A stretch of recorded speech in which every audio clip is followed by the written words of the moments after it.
Live from Columbia, this is Sports Talk on the South Carolina Radio Network. Be a part of tonight's show. Call us at 800-956-7266 or email talkback@sportstalksc.com. Now, here are your hosts for Sports Talk, Phil Kornbluth, Kevin McCrary, and Tom Hayes. And they'll try to tell you they're not our enemies, too. They'll try to tell you they're neutral, and this guy Spurrier's lost it. Well, we haven't lost it. And we've got a dang good team coming, and we're fired up, and we're going to be fired up when that team from Clemson comes in. Last game of the season, their quarterback's already challenged our guys. He says we can't beat him ever. So we're looking forward to that challenge also. Maybe this rivalry will get back a little bit like it was several years ago. Well, just in case you forgot what Spurrier said yesterday, we thought we'd play that for you once again to refresh your memory, just to get you fired up on a hot Thursday afternoon here in South Carolina. Another day almost down, a day closer to the start of practice, a day closer to the start of the season. South Carolina and North Carolina on a Thursday night. How many weeks from now? About 5 weeks from now in Charlotte, 45 days.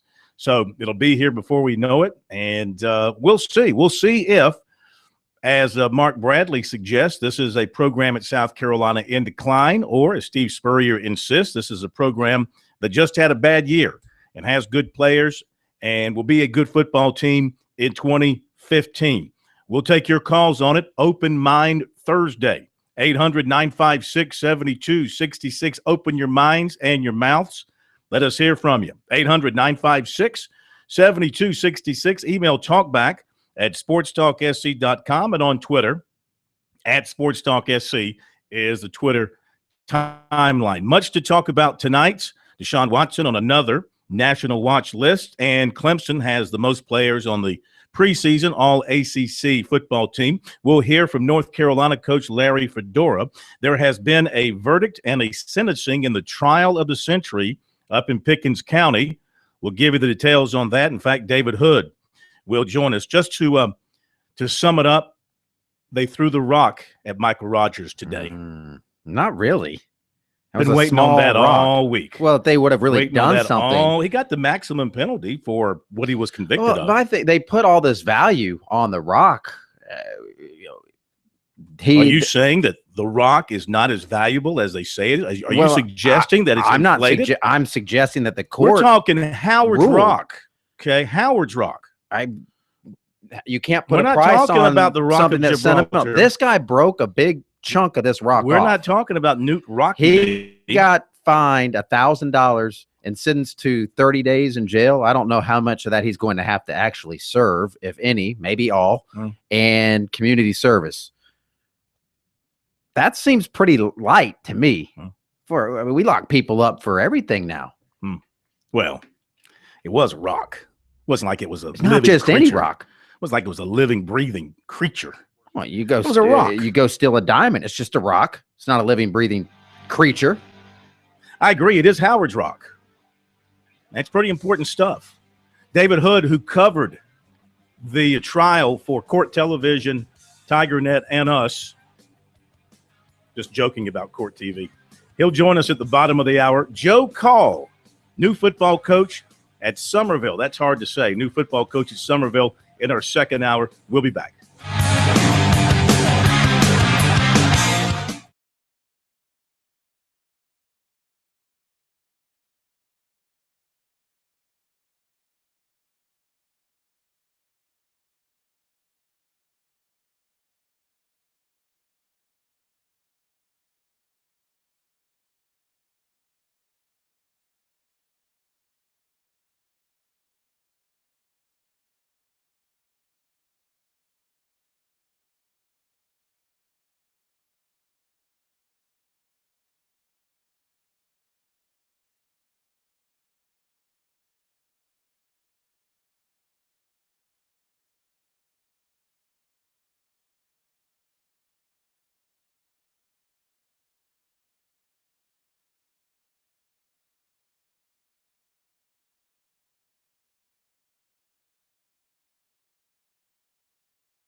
to your phone calls in just a moment. 800-956-7266. A couple of lines are open if you want to join in. Open Mind Thursday. Open Your Mouth Thursday as well.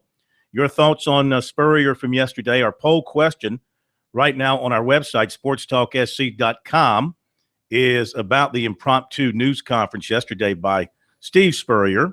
And it is this: my reaction to Spurrier's press conference Wednesday is, I'm glad the coach cleared that up. I didn't know that was still an issue. I wish he hadn't brought that up again. He sure is sensitive. That was simply bizarre.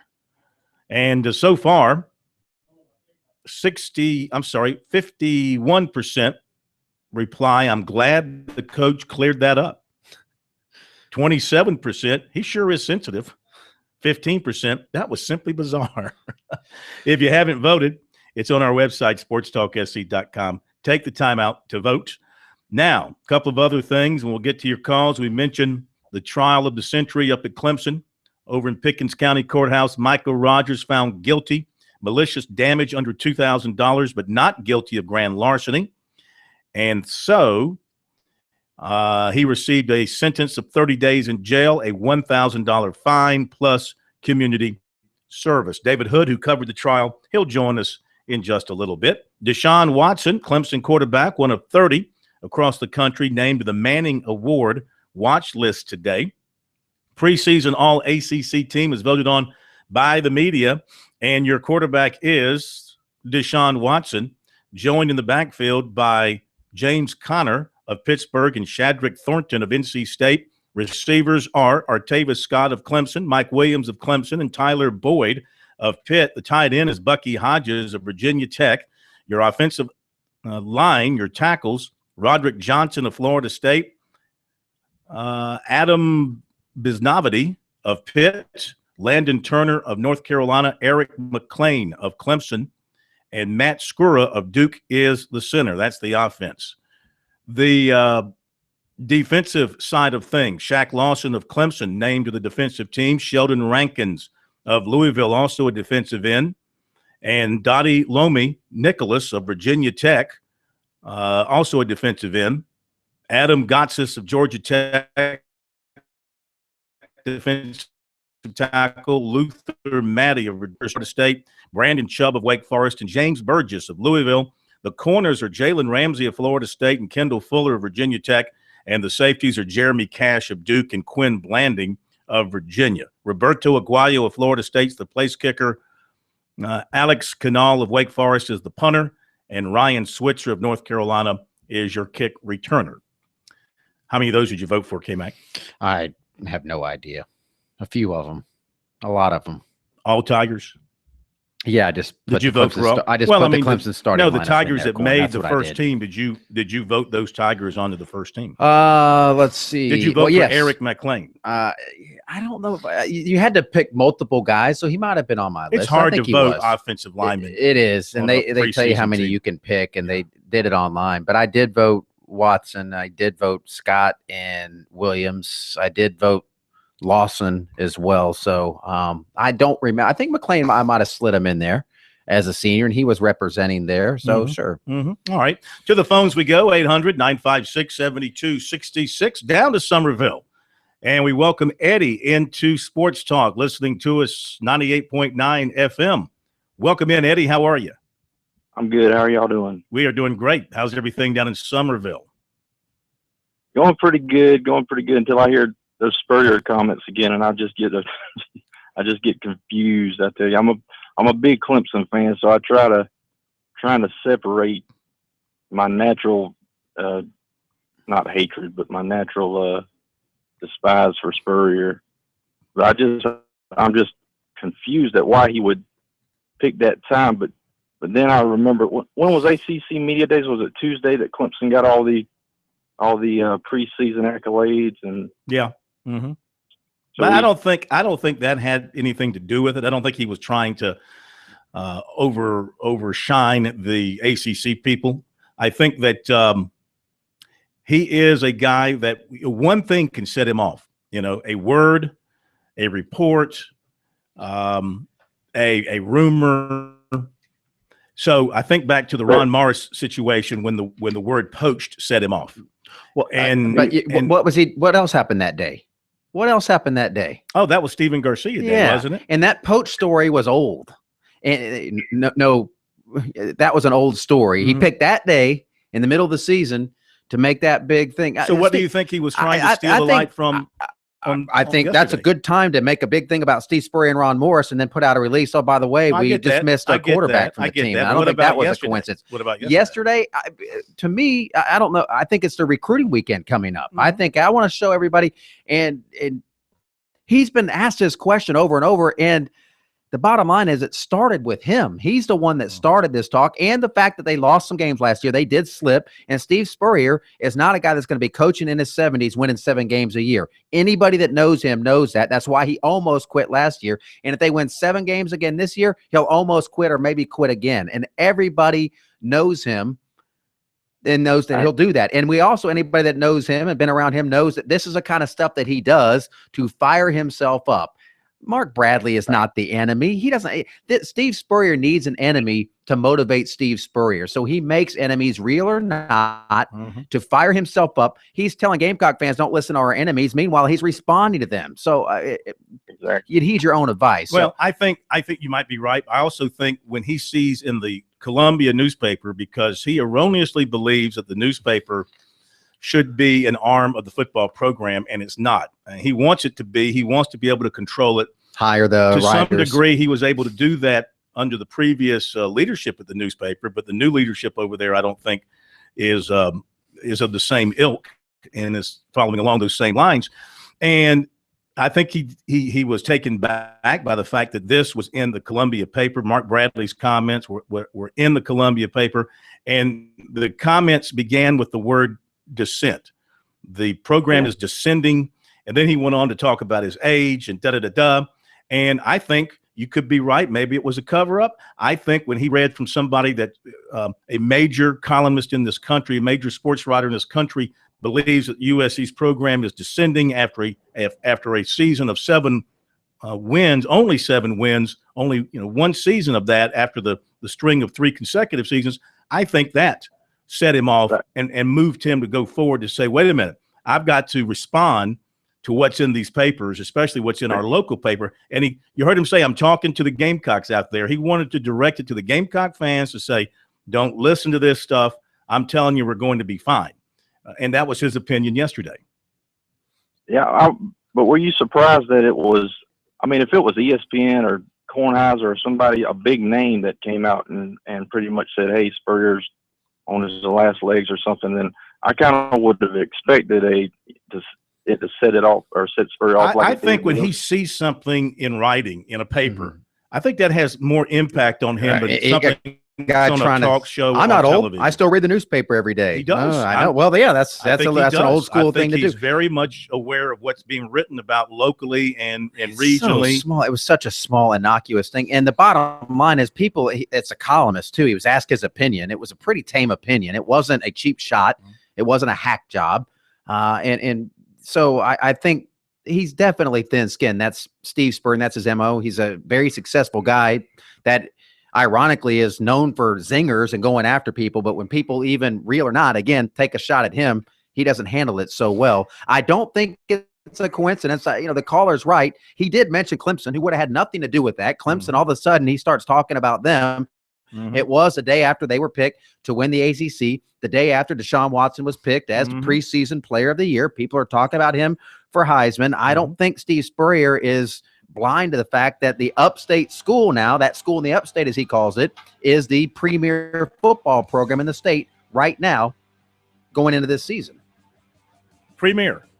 And in the state of South Carolina, yes, Clemson is the premier program going into the season. Last season, South Carolina was going in, so Clemson was going out. So it can change. South Carolina beats them this year, they become the premier. Well, potentially. It goes year by year.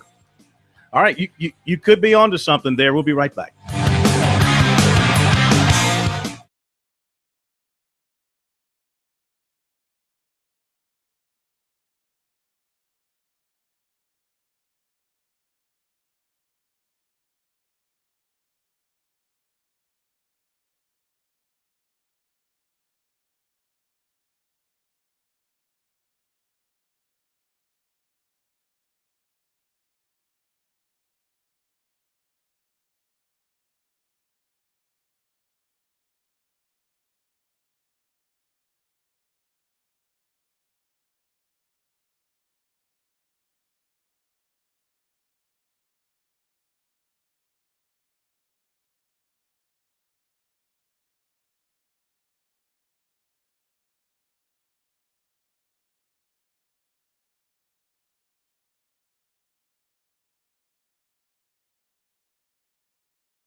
And we're back at Sports Talk. 800-956-7266 is the phone number.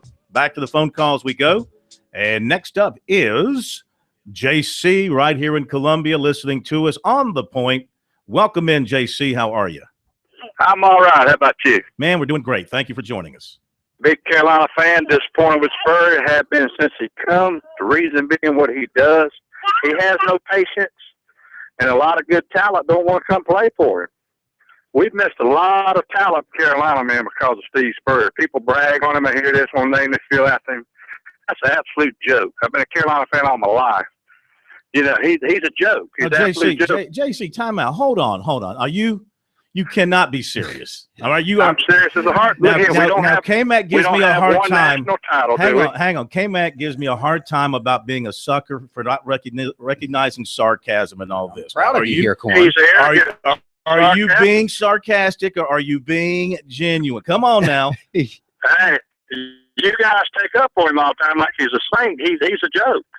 I'm a Carolina fan. I don't even go to Carolina games no more.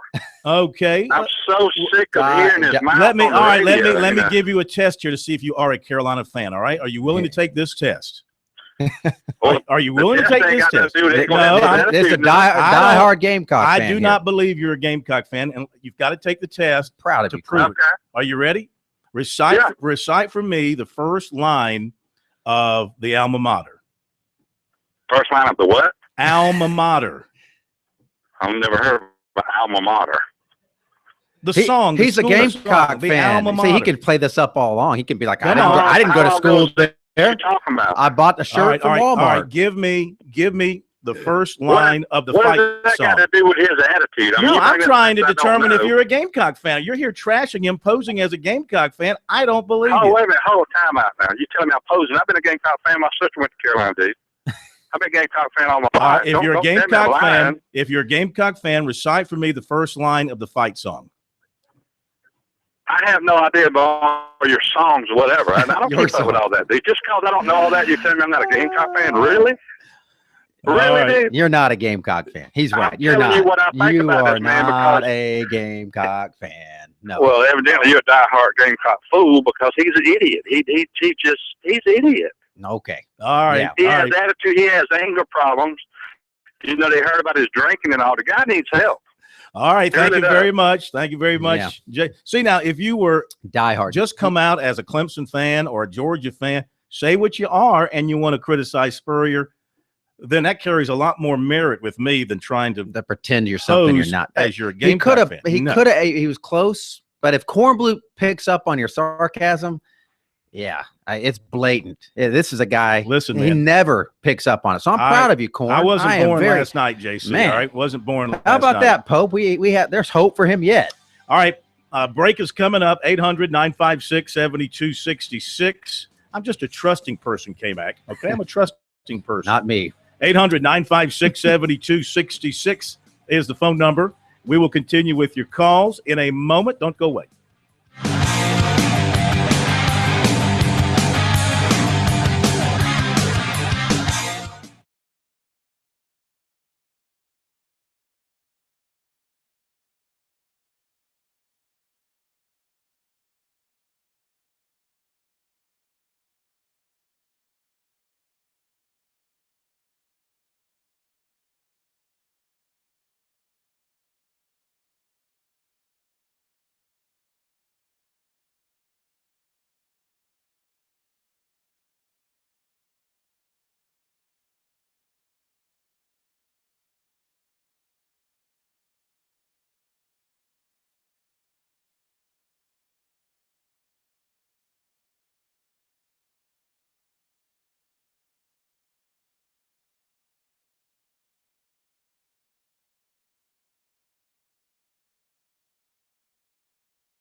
800-956-7266, the phone number here on Sports Talk. Let's continue with your phone calls on this Thursday night. Up to Greenville we go. Bob, listening to us on 1440 WGVL. Bob, welcome into Sports Talk. How are you? Thank you very much. I'm about to have a fit here. This is a comedy hour. I hadn't heard anything so funny since Andy Griffin wanted to know had said what it was. It was football. You remember that? I did. And you got a Clemson fan on there. They won a game last year. I wonder if he remembers how many they won in the last 6 years. And I will agree with it. K-Mac that said that Spurrier would probably be gone if he went 7-6. That was K-Mac that suggested that. Okay, well, I will agree with that, but thank God we got somebody like that because Spurrier wins. A loser doesn't put up with a 7-6 record, and yes, he's going to say what he's going to say. I loved him when he was at Florida making those comments. I love him now, and if Clemson don't like it, Clemson is not the premier school in this state. We'll find out this year. South Carolina will win a minimum of 9 games. I'm predicting that by the end of the bowl, they'll win a minimum of 11 games. Now, get that, Clemson fan. You're going to lose at the end of the season. That's what you're scared of. You ain't mad at Spurrier for talking. You mad at Spurrier because he's talking and he beat the hang out of you every year but one. So, and then that fake Gamecock fan, thank you, Phil, for catching the sarcasm. That wasn't even sarcasm. That was just plain out funny. That's all that was. And I'm telling you that this thing is going to turn around. Dabo and all his big money up there that he pays those coaches. What did Dabo say after we beat them and talking about South Carolina being in the California and all that kind of stuff and North Carolina? Phil, let them talk, baby, because we're going to win. South Carolina is going to win. You can mark it down. Spurrier is not a loser. You rather have a winner that runs his mouth or you want a loser that be quiet. All right, sir. Thank you very much. I think you'd take the Appreciate winner. your phone call. Well, that's the leader in the clubhouse for call of the football season, the young football preseason, the talking season, as Steve Spurrier likes to call it. Then this is talking season. Absolutely. Spurrier was he was pretty confident. He's been pretty confident the last couple of weeks. He was pretty confident at SEC Media Days, telling people they're going to have a good team. He was confident yesterday. He's not looking at this team like it's going to be a 4th or 5th place team in the division. He sounds like a guy who thinks they're going to contend. He, I hope, knows more about his team than everybody else does. I hope he knows more. He does know more. I shouldn't say I hope. He knows more about his quarterbacks than the rest of us. Maybe he knows that he's got something figured up with the quarterbacks. It's going to fly. Maybe he's seen the defense. He's seen the new guys. He's seen them work out. He loves John Hoke. He knows what John Hoke can do. Maybe he believes the defense is going to be rock solid, shut you down kind of defense. I think that they are going to be better. And I'll say this. I don't think Steve Spurrier is just blowing smoke. When he says 5 or 6 years now, I think in his mind, he's feeling at a point now where, yeah, I can do this for 5 or 6 more years. The thing about it is, he was saying that last summer too, you have a couple of those tough losses or things go sideways on you, your offense starts sputtering and going backwards. And last year, he gave up the play calling, which is always a big sign. If he's not calling plays at any point next season, Gamecock fans, be afraid, because one thing he has always said, if I can't call plays anymore, I'll get out of this, because that's what I like to do. I like to call ball plays. And if I get to the point where I can't call ball plays, get them in, or keep up with the speed of the game, then I'll find something else to do. He did stop calling them for a while last year, got back into it, and realized that no one else was calling very well either. So I think he's definitely rejuvenated. I think they are going to take a step forward on defense. Still a lot of questions on that offense.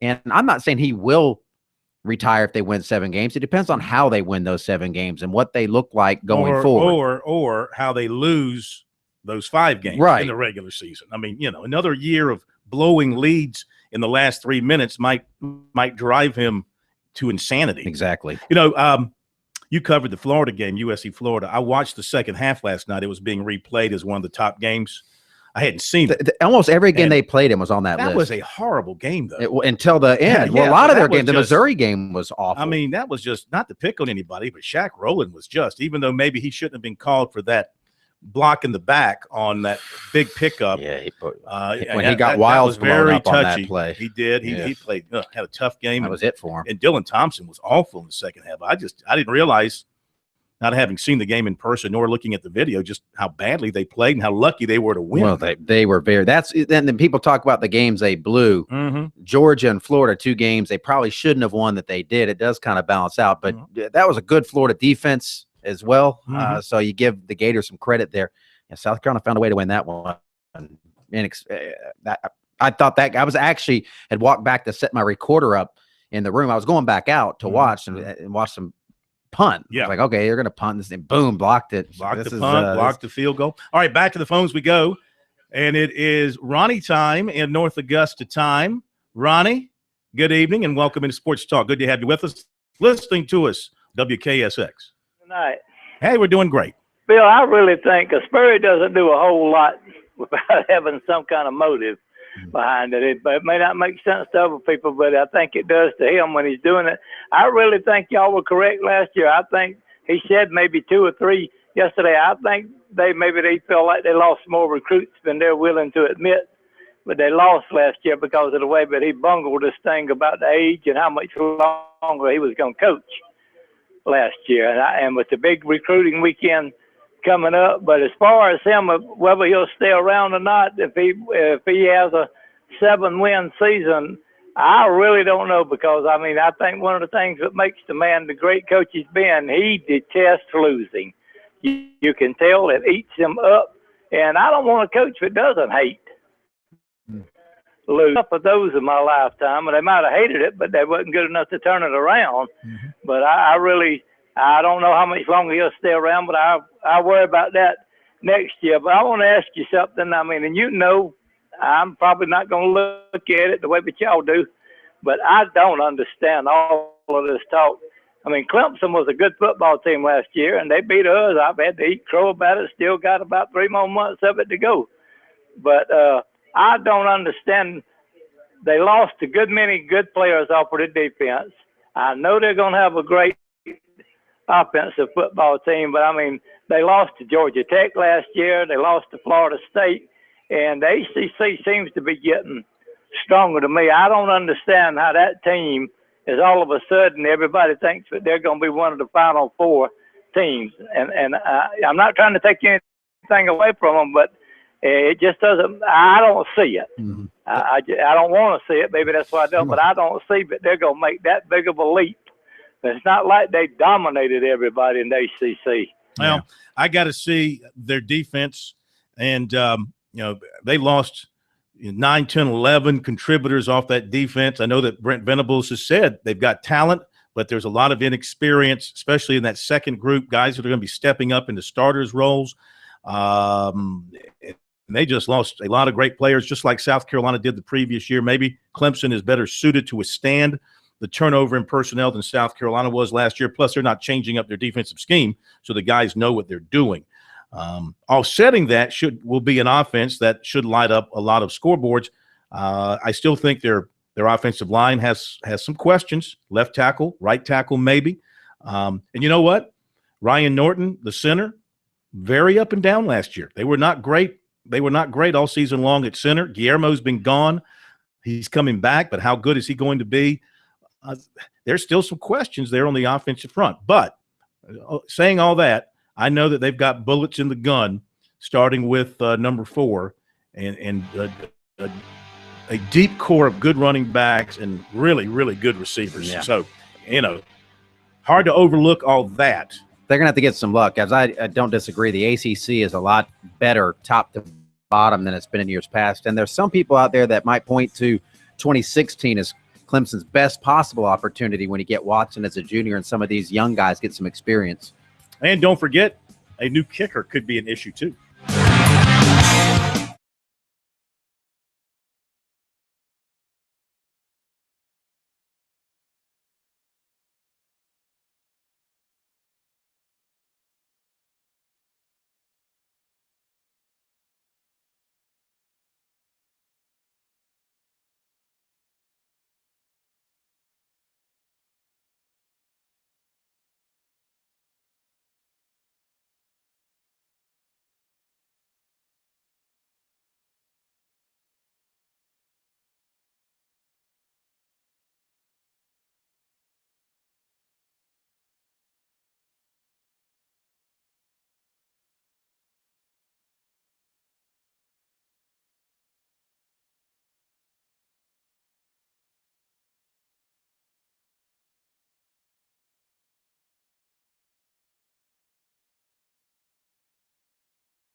Open Mind and Open Mouth Thursday here on Sports Talk. A lot of mouths are opening up across the states. 800-956-7266. We come to you from our studios, Main Street, Columbia, the hottest place on earth. We are the Sports Talk Show of Main Street, South Carolina. Your final word in sports every night. You're most informed. You're most educated. You're most knowledgeable. And when I'm talking, the best looking word in sports each and every night. You would debate that part? I think some might, and I wouldn't deny that I would be in part of that. I don't see how you crowd. can debate that. Some things are not debatable. That is one of them. State man, can we get you off the phone? I know you're I've noticed that people pizza. that brag about their looks and their bank account usually don't have much money or much looks. Just I've never bragged about my bank account, but the looks go without saying. Yeah, people have seen me across the state in various forms: television, newspaper. Yeah, when are you going to update that profile picture in the newspaper? It is updated. Finally, got brand new. That was Glamour Shot, just done the other day. All right, back to the phone calls. I like the old one better. Let's go to Lee in Columbia, joining us on the point. Welcome, Lee. How are you? Phil, good evening to you and K-Mac. We're doing great. How you doing, sir? I'm fine, sir. Good to hear you guys again. K-Mac, please don't cut me off for a minute. My thing is, this guy, Steve Spurrier, when he was at Florida, he had a thing on TV today. He was at Florida. He threw a jab at Bobby Bowden.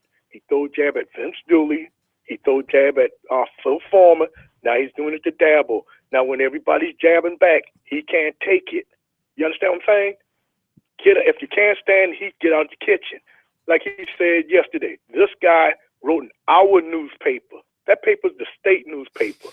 Like the guy said today, Phil, and I'm going to hang up on this for all the Carolina fans.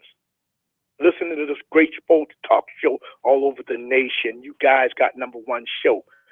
You've got an Alabama attitude and a Vanderbilt trophy case before you can name a field after this guy. You guys have a good night. That's a good line there. Well, I've heard the Alabama attitude with the Vanderbilt trophy case, but bringing the field name in. But there is no denying, absolutely no denying that Steve Spurrier has incredibly thin skin for a guy that, A, dishes it out as well and as much as anybody in college football, and B, does have a resume that there's nothing to be ashamed about. He's one of the top 3 coaches to ever coach in the Southeastern Conference, probably top 2 when people say they probably go Bear Bryant, Steve Spurrier. Now, Nick Saban's probably moving up that list pretty fast too, and you make that debate, but definitely a top 3 coach, and still he feels like he has to answer to a paragraph in the state newspaper by an AJC I'm telling writer. you, things set him off. He wants to set the record straight. He's tuned in to what the media says, especially columnists. Who are his best friends in the media? Is it you? No. Is it me? No. Is it Rick Henry? No. Who does he talk to? Who is he closest to? It used to be Ron Morris. He was very close with Ron Morris at one time. Had a falling out. Mike Bianchi from the Orlando newspaper. Yes. Very close with him. Pat Dooley from the Gainesville paper. Very close to him. Chris Lowe, who's no longer a newspaper guy. Used to be by trade. Now he's with the. What my point is, he's closest with the newspaper writers, the columnists, the ones that shape the opinion. Those are the ones who can dial him up, get him on the phone. Steve, what do you think? Well, tell me about this, and he'll share his thoughts with them. Is he close with Feinbaum? He'll go on Feinbaum's show because he knows Feinbaum's got a national audience and especially a strong audience around the Southeast, recruiting. But I don't think he particularly – I can't speak for him. It got a little testy when they were close on with Feinbaum together the last time. Anyway, he one thing he felt like he was wronged by Ron Morris with the way that was depicted. I think he feels like his program is being depicted in the wrong way by Mark Bradley, especially with it appearing in the local newspaper. And he was gonna fire back. Quickly, back to the phones we go. Rembert up in Greenville. Welcome in, Rembert. Good to have you with us tonight on Sports Talk. How's it going? Doing fine. How are you? Fine. Hey, K-Mac, how are you tonight? Outstanding. Listen, a couple quick things I got up there. Thing about Coach Spurrier is if he's yours, you love him. If he's not, you hate him. Simple end of discussion. That's how it is. And the thing about Clemson is this. And I have no problem with Clemson. I think they're going to be a good team this year. They're loaded. They got all kind of skilled people. But I think one thing everybody's kind of overlooking they seem to think it's going to be a seamless transition with Chad Morris gone and Jeff Scott and who's the other guy, Burton Burns, or who's going to be his offensive coordinator? Tony Elliott. Yeah, Tony Elliott. Okay. Mm-hmm. Well, they seem to think it's going to be a seamless thing, and I think they may be, have been, delude themselves simply because of that Oklahoma game. They're not going to have 4 weeks before every ball game to tweak the game plan and to go through everything, make sure all the calls are right. It's going to be a week-by-week thing. All right, gotta hit a break. Hang on. After recruiting, we'll try to get back to you.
All right, let me get to the recruiting report for you here on Sports Talk.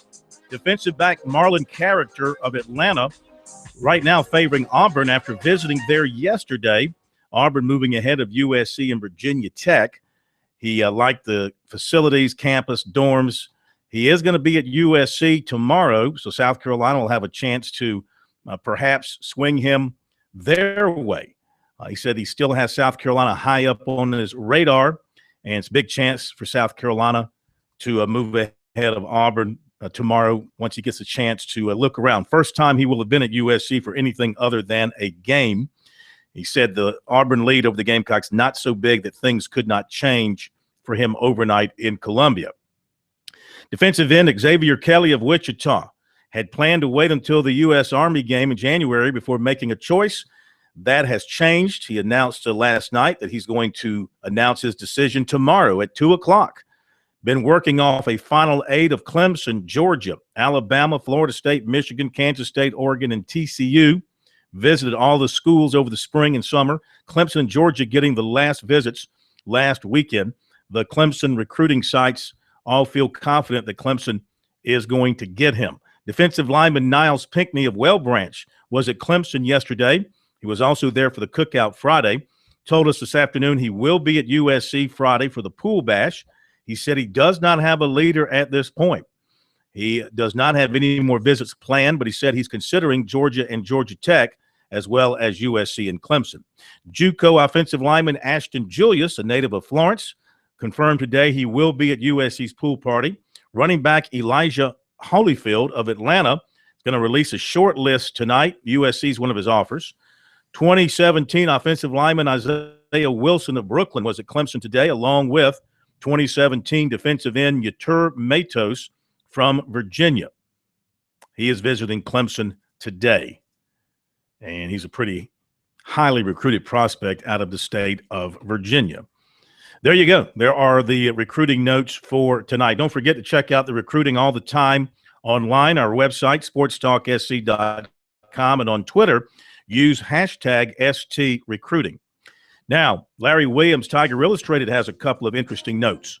Number one, former Tigers Terry Allen and Keith Jennings are joining the football coaching program, coaching staff as student assistant coaches. Three other former players who are coming back to the school to join the football staff: David Davis, Harron Pringle, and Roy Walker. All right. And also, Patrick Sapp tells Larry that he is not going to be the full-time sideline reporter for football radio broadcast this season. He told him that he's going to work 3 to 4 games and then help his replacement through the transition of replacing him on the sideline. A big reason for that is he wants to spend more time with his 11-year-old son, who's now in middle school. Top of the hour break, and we'll be back.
Live from Columbia, this is Sports Talk on the South Carolina Radio Network. Be a part of tonight's show. Call us at 800-956-7266 or email talkback@sportstalksc.com. Now, here are your hosts for Sports Talk, Phil Kornbluth, Kevin McCrary, and Tom Hayes. And let's jump right to David Hood of TigerNet, who was on the scene covering the trial of the century up in Pickens County. We welcome David to Sports Talk. Enjoyed your coverage. So it's guilty by decision of the jury. What was the final sentencing here?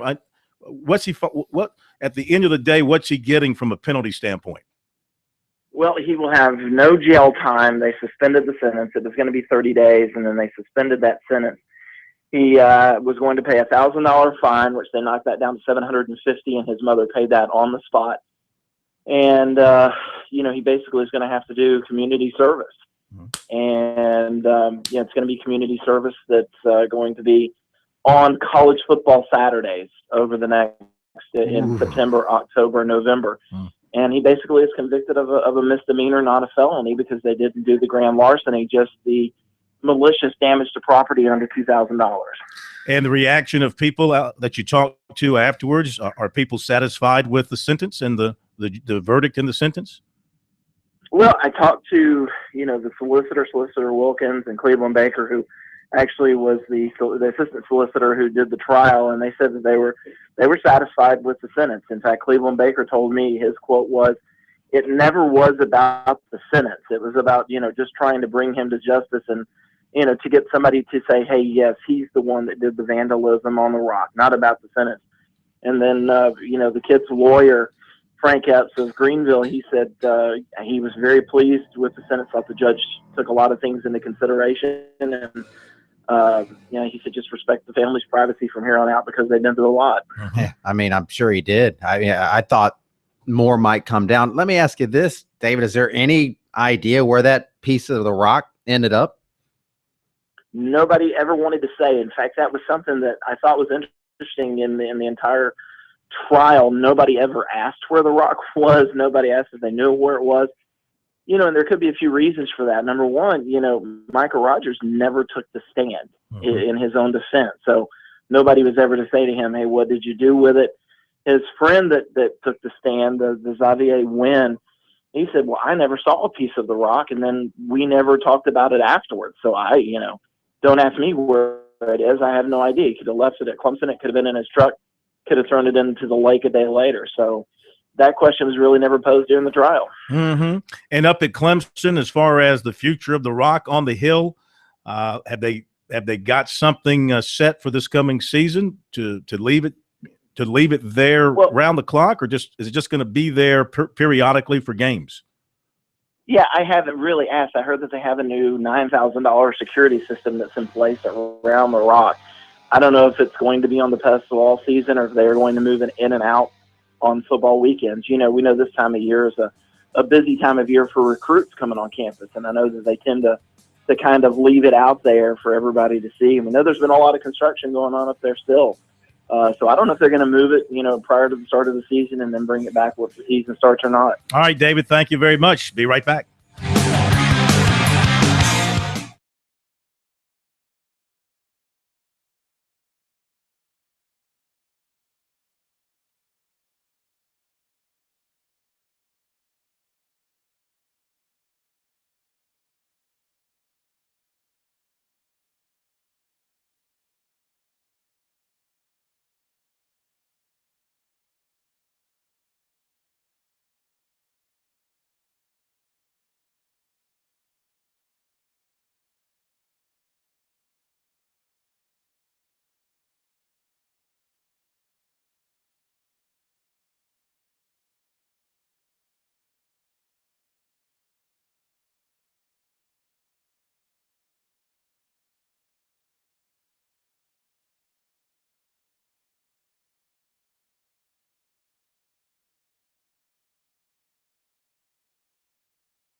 Thanks again to David Hood of TigerNet for joining us here on Sports Talk with the recap of the trial of the century.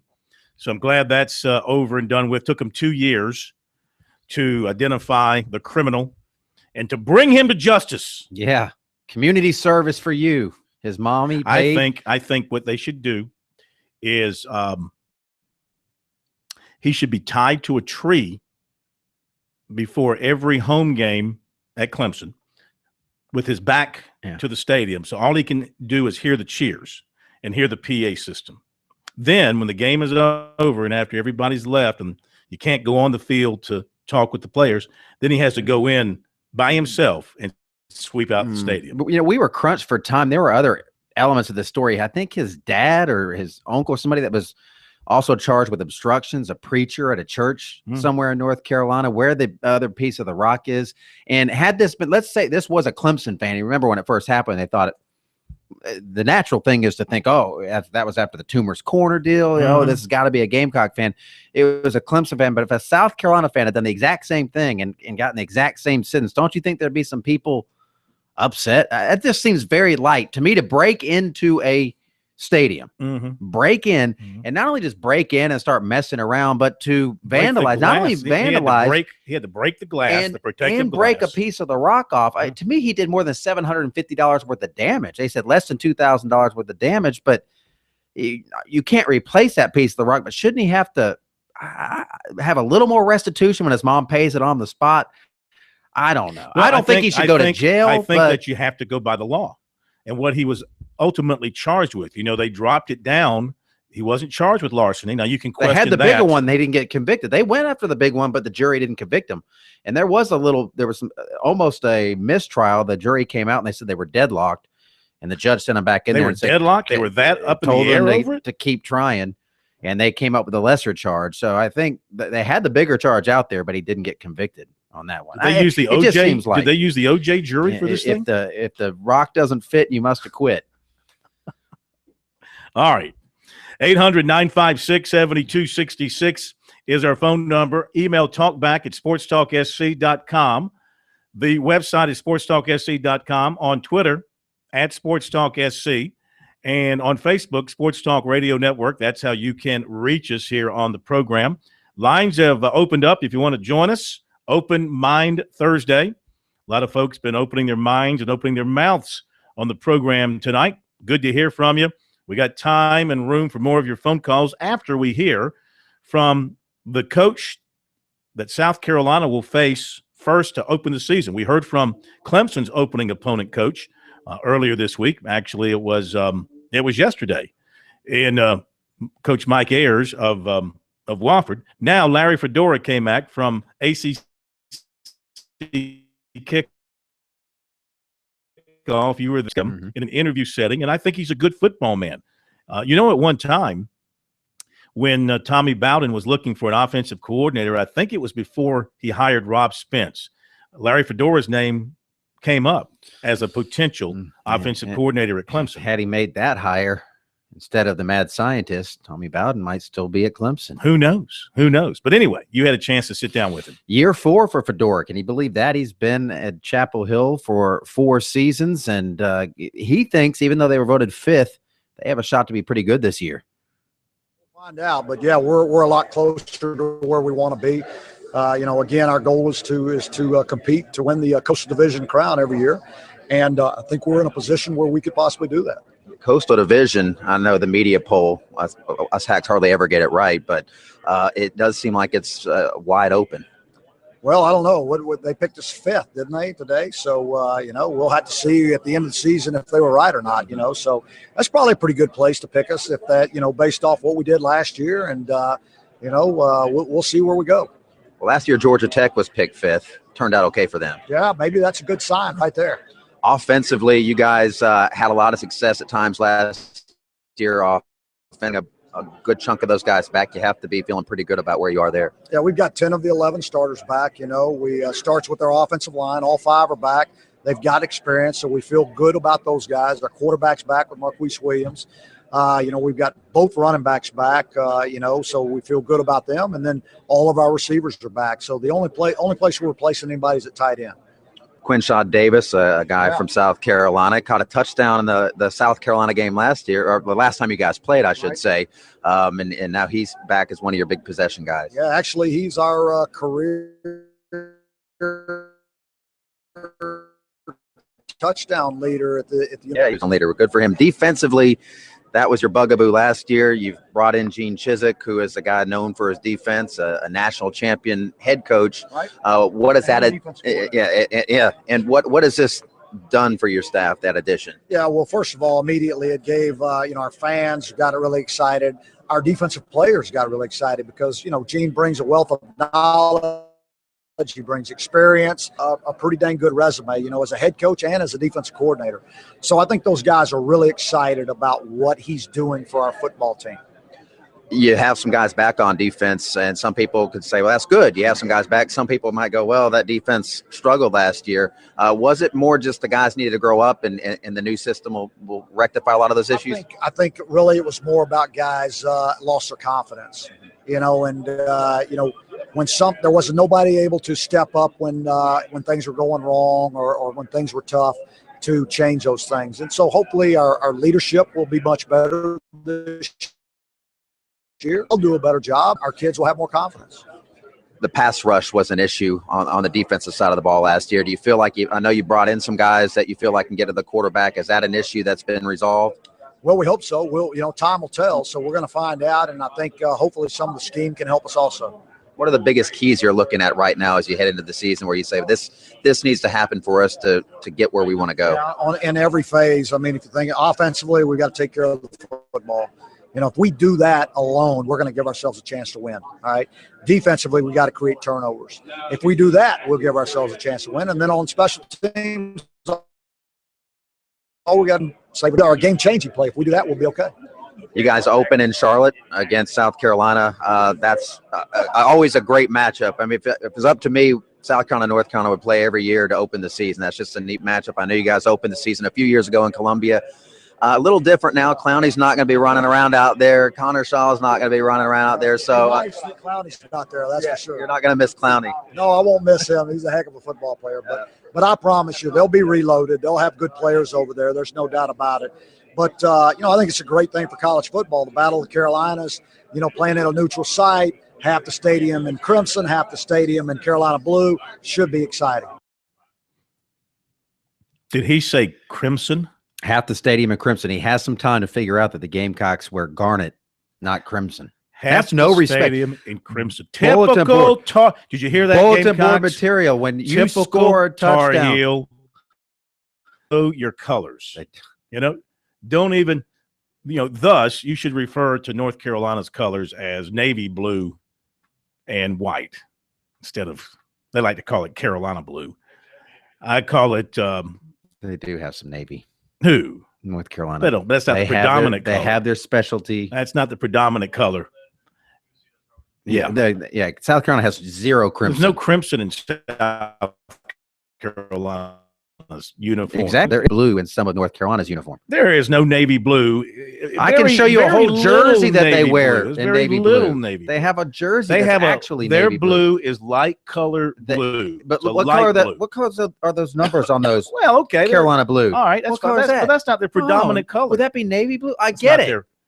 Their predominant color is blue PS 227 or whatever they use. 227. Not believe that Larry Fedora does not know the color scheme of the Gamecocks.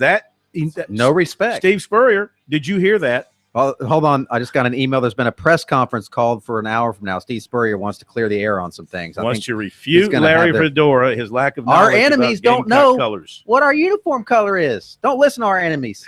800-956-7266. It's Sports Talk. Back in a moment.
Speaking of the Bluebellies, see where wide receiver Jordan comes to North Carolina from Vanderbilt. He was a good player for them. Got to sit out this coming season, 2 years of eligibility, 19 catches last year, 150 yards. I take that back. In 2 years, 19 catches, 150 yards with so he is going to join the Tar Heels. Coming up, we're going to talk to Joe Call, our first chance to talk to him since he was named the interim football coach for this season at Summerville. Obviously, his alma mater, following in the footsteps of his grandfather. He'd like to have a great showing and make this a permanent thing at Summerville. We'll talk with him about replacing the legend, John McKissick, not only the legend to him, but grandfather. So should be interesting. That's coming up here at the next after the next break here on Sports Talk. 800-956-7266. What you got? Micah Rogers has just posted a picture on Instagram. No, come on. I swear, there he is. He's smiling with his girlfriend, and he's very happy. I mean, this guy, he's the only person at least knows where a piece of that rock is. He probably has. What's he going to do with it? He can do whatever he wants with it now. Sell it for $750 to pay his mommy back for paying his fine. And you said you saw where he's got 25 days of community service? That's what Aaron Brenner tweeted out, that community service. I always thought community service went by hours, not days, so I'm not sure how that breaks down. And David Hood said it had to be served on Saturday, so he'd missed college football, but college football goes on Thursdays and Fridays and Saturdays and Mondays. Not at Clemson. And it doesn't go on all day. Well, they have a Thursday night game, so he'll be able to watch that one. Well, he'll probably be at Papa John's. Not at Clemson. No. Going back to a night game. If they had a night game, did you get the feeling? I was reading Dabo's comments from Tuesday. You might not have been around him. Maybe you were. He was talking about Ammon Lakip and the penalties. It certainly sounded to me as if, based on his words, he's going into PTI. Did you get that from him? Pre-trial intervention, because there's some legal things to be worked out. Community service he'll have to serve, dealing with his family, and whatever punishment they hand out at Clemson. But it didn't sound to me like his situation is going to go to a trial or anything like that. It sounded to me like it's going to go PTI. Well, it's misdemeanor stuff, and that would fall under the guidelines of PTI. His attorney, Mr. Ariel, was the same guy that covered I should say represent Watkins, and Watkins ended up with the PTI situation. So yeah, he did say he had some legal things to take care of, and he could be back. He could have been back with the team at training camp, but Sweeney just didn't want it to be a distraction. So maybe I didn't necessarily jump to that conclusion, but I think you easily could think that was going to happen. All right, break is coming up. Joe Call on the other side. By the way, if you're wondering why Corn is in such a good mood, have you been wondering about that, K-Mac? Why I'm in such a good mood? Orioles, nothing like your team winning in the afternoon, sweeping the closest rival, running away with the American League East. It's the best story in baseball this year, the little teeny Yankees getting it done.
And we're back. Sports Talk, South Carolina Radio Network. Phil Kornblut, Kevin McCrary from our Columbia studios. More of your calls coming up. 800-956-7266 is the phone number. It's been a summer of big stories in our state. None bigger than John McKissick's retirement as the head football coach at Somerville High School, as the winningest football coach at any level of all time, a record that probably will never be eclipsed. And then hopefully longer than that, assistant coach, back, former Citadel quarterback, but most importantly, grandson, Joe Call. Joe joins us on Sports Talk. And man, you talk about filling big shoes. I'm not sure anybody's had bigger shoes to fill in football than the ones you're going to be filling. Yeah, that's for sure. You know, after 63 years and 621 wins, it's big shoes to fill, but it's something I'm prepared for and ready for, and looking forward to. Well, you've been around the program, of course, most all of your life. How does it feel, though? Of course, you were in charge of the offense as the quarterback. Now you're in charge of the entire team. You're in charge of the offense as the coordinator, too, but now you're in charge of the entire team. How does it feel to you to have that responsibility on your shoulders? You know, it's a good feeling. It's something I'm very fortunate to have. And, you know, like you said, I grew up in this program and, you know, played in this program. And I had the opportunity to lead this program now and to kind of follow in my granddad's footsteps means a lot. And, you know, like I said, I got good people in place and something to look forward to. How much of the staff will change or has changed besides your grandfather retiring? Have there been any other changes on the staff for this season? Yeah, there's been a few. We had a couple of guys on staff who had been with him for a long time to retire when he retired. And, you know, I've promoted a few guys from within, you know, whether it's from JV staff or hired a few guys, hired a receiver coach out of Florida from St. Thomas Aquinas. And so made a couple hires, and a couple guys, you know, wanted to stick around and, you know, wanted to see me through my, you know, first couple of years. So it's kind of a good mixture of staff of some of the guys that not only did I play under, but also coached with and who are going to stay along, but also have some new guys. You said stay with you first couple of years. Now, I mean, are you confident that just a situation for you? You feel like you're going to work this into a long-term situation for you at Somerville? Yeah, absolutely. I don't even worry about the, you know, interim tag. I know it's something they had to do, and I'm okay with it. You know, all the changes that I'm making, they're, you know, they're long-term improvements, and you know, I know I had the support of our superintendent and the support of our principal, and you know, they believe in my vision, and you know, I'm, you know, been busy the last couple of weeks implementing that vision, and you know, trying to move forward, and you know, I know that, you know, with, you know, as we move forward through the season, you know, it's more than wins and losses. You know, it's about what we're doing and how we're moving forward and how we're developing kids and building character. Sure. Do you dare make any cosmetic changes, or is that all hands off? All the things that have been in place for 60 some odd years, you leave those things alone? Yeah, I mean, we're all about tradition, and the Oval S is what Somerville is, and you know, we're going to teach the Oval S, and you know, that's what hands out for being Somerville. So the traditions that have been built, you know, over the 63 years throughout our town and program are going to remain the same. That's great. That's great. I saw a few of your kids at the High School Sports Report Media Day on Sunday, and saw your quarterback and a couple of other guys. What kind of team did your granddad leave you? Pretty much a young team, kind of on the perimeter, so that we have a good interior offensive line and a good interior defensive line, which that always helps when you're strong up the middle. Good tailback, who's going to help our first year starting quarterback. So when you're strong in the middle, you're going to be a strong team. And we lost a lot of guys from last year who were good players, but we always do a good job at developing our players. So we're young, kind of on the edges, but our guys have grown up fast during this summer, and we've demanded a lot of them through the summer, and they stepped up to the challenge. I saw your quarterback on Sunday. He looks kind of young. Tell us about him. What class is he in? How much experience does he have? Yeah, Hunter Taylor. He's a junior this year. He was our JV quarterback last year. They went 9-2. He's come up through the program, so I've worked with him for years and quarterback development and stuff like that. And was kind of counting on Sawyer Bridges, being back for his senior year, but he decided to stick with baseball, which is understandable, but been prepared, and he had a fantastic summer, got lots of reps, and all the way through spring practice. And as much as we can do now during the off season, as many reps as they can get, it really helps. So he's ready to go. He's a tough kid who doesn't mind pulling the ball down and running it. A lot of our schemes on offense are run pass options, where if he needs to pull it down and run, he will. He's pretty fast, and he's got a pretty good arm to go with it too. So we're going to try this where he can get the ball to our tailback and get the ball to two really good wide receivers that we have. Talking with Joe Call, head football coach at Somerville, replacing the legendary John McKissick. Is there anything that you will do in terms of running your program, calling plays, anything like that will distinguish you from your grandfather? Yeah, I think kind of later on in the years, he back and kind of let his assistant coaches, really do the blunt of the work. And me, I'm more hands-on. I've been the offensive coordinator for 9 years, and my hand in that, and really working with the offensive guys. And it's been good too working with the defensive staff, because having been on offense my entire career, now I get to work with them, and it gives them a different perspective coming from an offensive guy. What kind of things that as an offensive coordinator I didn't like to see on defense. Mm-hmm. Some things that kind of messed us up, and so I can add that input. But I think I'll be a little bit more hands-on than he was, and a little bit more involved in the overall play calling. Do you plan to consult him at any point in time? Did he say, "Hey, Joe, if you ever need me, give me a call"? Is that something that you feel like you want to do, or is it better just to make your decisions on your own and live with the consequences? That's funny you should ask. He's done kind of stayed away and kind of let me do my own thing, and he still pops his head in there, and that's how things. My favorite thing to say is, Joe, I'm not going to tell you what to do, but I got a suggestion. Yeah. So which is welcome, and he and I talk all the time, not just at school or on the football field, but with it being family, whether we're up at the beach or we're having a family cookout or birthdays or anything like that. So we're always talking football, and he's always giving me ideas and preparing me for been preparing me for this. Yeah, how's he feeling? He's feeling great. He's I think he's enjoying being able to come in, kind of when he wants to, and he'll pop out there and watch the workouts going on, and so he's feeling good. He's able to. He's been up at the beach a lot this summer, and he and my grandma have had a little bit more time to hang out than usual, but he's doing good. Well, listen, we wish for you a 50-year run or so. So that would be great, and it's going to be a lot of fun watching you and talking to you. And thank you for being with us, and best of luck.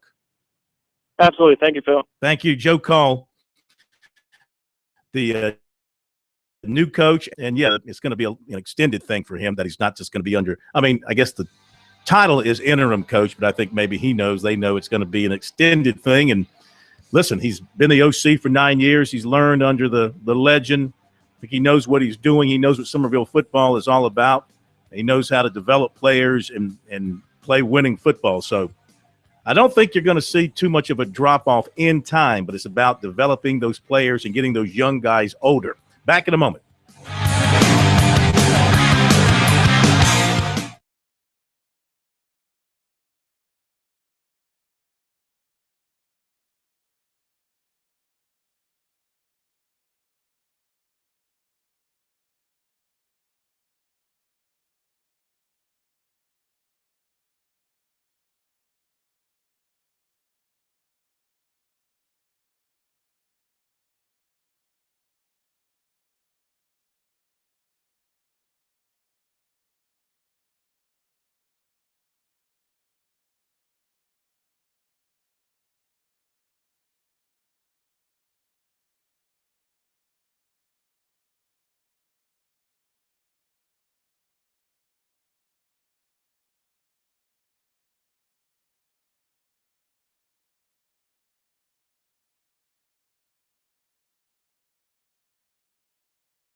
And we thank Joe Call for being with us here on Sports Talk, head coach at Somerville High School. Of course, we got a lot of high school stuff coming your way again this season on Sports Talk. David Shelton, the premier expert on high school football in South Carolina. Second to no one, in my humble opinion. He'll be joining us once again to talk about games, preview games, talk about teams and players and the like. Look forward to having him working with us again this season on Sports Talk. 800-956-7266. Lines are open if you want to join us. Email talkback at sportstalksc.com and on Twitter at sportstalksc. What has been the predominant theme on our Twitter timeline, K-Mac? I don't know. Since you are our Twitterologist. Is that what I am? Twitterologist Kevin McCrary went to school to study Twitterlism, and now you are a Twitterologist. There was actually an interesting tweet about Coastal Carolina perhaps being targeted by the Sun Belt Conference. Not surprised. The Sun Belt Conference commissioner citing Eastern Kentucky and Coastal Carolina. Are they ready to move up to FBS? Well, they'd have to increase the size of their stadium, I would think, wouldn't they? Aren't there some standards for stadium size in terms of seating for FBS, I thought? Like 20,000 minimum or 20. That's what I thought. I'd have to look that up. I don't know if they've loosened that up at all, but see, part of the problem is they don't draw that well. Even for a terrific FCS program, they don't have what they don't have is the alumni base because they haven't been doing this for all that long, and they don't have the alumni base yet. But you're talking years. They do have the richest coach in all of football. Yes, they do. That makes up for a pretty big alumni base. But you just can't. He could build a stadium. He can't by himself. He could if he wanted really to. I don't think he wants to. I don't think he wants to. I don't think he wants to because you don't get that rich by making investments like building college football stadiums, but that's a whole nother story. Yeah. Zach tweets on the Howard's Rock vandal, Instagramming his picture with his girlfriend, all smiles. He vandalized a freaking rock. He didn't beat a woman, but broke a rock. Hashtag the Clemson way. Well, he did more than break a rock now. He broke the box that it was sitting in, the protective glass. That's worth some money. He scaled the fence, went over the fence, so that's breaking and entering, so to speak.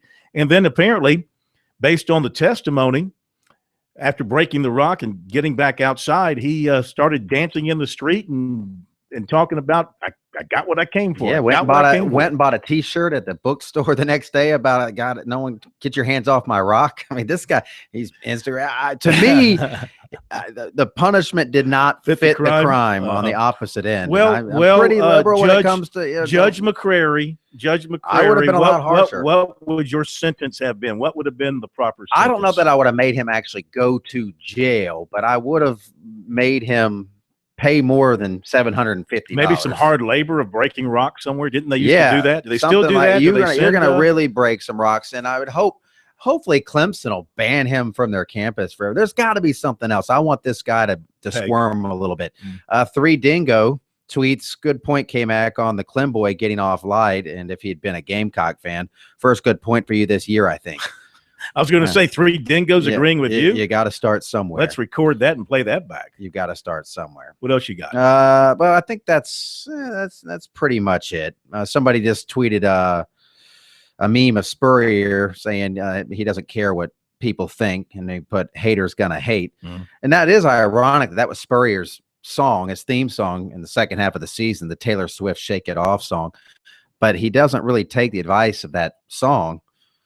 Haters are going to hate. But her whole point in the song, which I've had to listen to countless times because I have a 3-year-old daughter who Taylor Swift, I think that's her target audience, 3-year-old girls. She's gotten rich off of is to shake it off and ignore it. Steve Spurrier did the opposite. It was the antithesis of shaking it off. It was, I'm going to sit here and shake my finger in the cameras and get mad. That's not what she meant. She didn't mean shake your finger. She meant shake it off. Now, didn't Dabo Sweeney do a jig to shake it off in a boat or something? Or was that was the whip. He was doing the whip on the boat. He actually did a little bit of the shake it off because he was asked at the ACC football kickoff if he liked Nicki Minaj or Taylor Swift, and he said Taylor Swift, and then said shake it off. See, this is what Dabo likes to dance. There's a lot of video of Dabo dancing I can pull up for you. You go to the ACC media days and you get questions like that you go to the SEC media days and you get questions like, are you still a virgin? Those are the questions you get. That's where Tim the Tebow's SEC the only guy that got that question. The SEC is a little more hard-hitting than the ACC media corps is, I'm afraid. Media ACC, like I said, it's IBM versus Apple, comparing those two functions. All right, thank you for that review. I don't know if I K-Mac. get that analogy, but okay. Well, IBM is your suit and tie, straight lace deal. That's the SEC, and Apple open collar shorts and loafers and laid back. They had it the most exclusive golf resort in my Southeast. point exactly. Yeah, exactly.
I got to be honest with you, people. If I had just spent 3 days in a courtroom, I don't care what the charge was. I don't care what I was accused of doing, from murder to breaking a rock. Once it's over and I was found guilty and I was sentenced to something, I don't think I'd want my picture with my very attractive girlfriend of me smiling and looking like, I just ate the cat and pulled one over on everybody, being splashed all over social media. This is a guy who thought it was a good idea to break into Death Valley and try to steal the rock and then go around the next day and buy T-shirts. That's good old Southern justice. Tell you what, there's some people that you can get killed for doing a heck of a lot less in this country. Interesting. All right. Coming up tomorrow on Sports Talk, it's Friday. Going to be a busy show. We've got a lot of recruiting stuff going on Friday. Xavier Kelly at 2 o'clock on Twitter, on his Twitter site, is going to announce his commitments. The Clemson websites, they believe it's going to be Clemson. We shall see. I have no reason not to think otherwise, considering the only website he's talked to since announcing that he's announcing his decision is a Clemson website.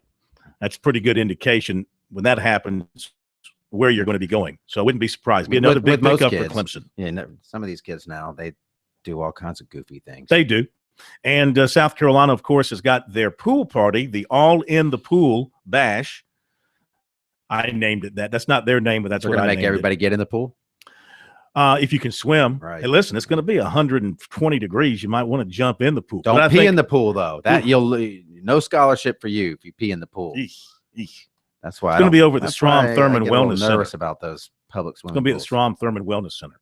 And I think they're going to have other activities for them, like volleyball, ping pong, other thing. Maybe, I don't know if they're going to have a cookout or not. But anyway, the All in the Pool Bash. Yeah, they might bring them some Seawells, or who knows what they might bring.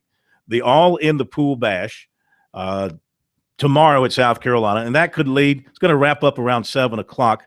Yeah, it could lead to some commitments. The one I feel from talking to the players, the one I feel most certain about is Chris Smith, the defensive back from South Point. I think that one looks really promising.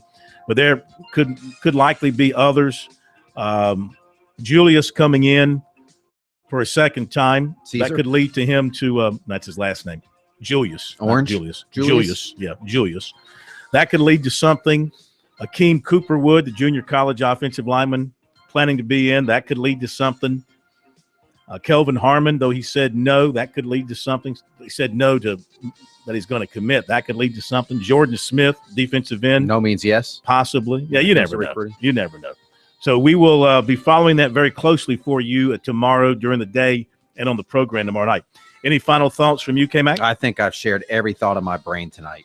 I think Pro's back with us tomorrow night, isn't he? Is he? I think. Maybe we'll give him off till Monday. Hard to come back and start on a Friday. Thank you, Larkin Belton Steak Man, and have a great night.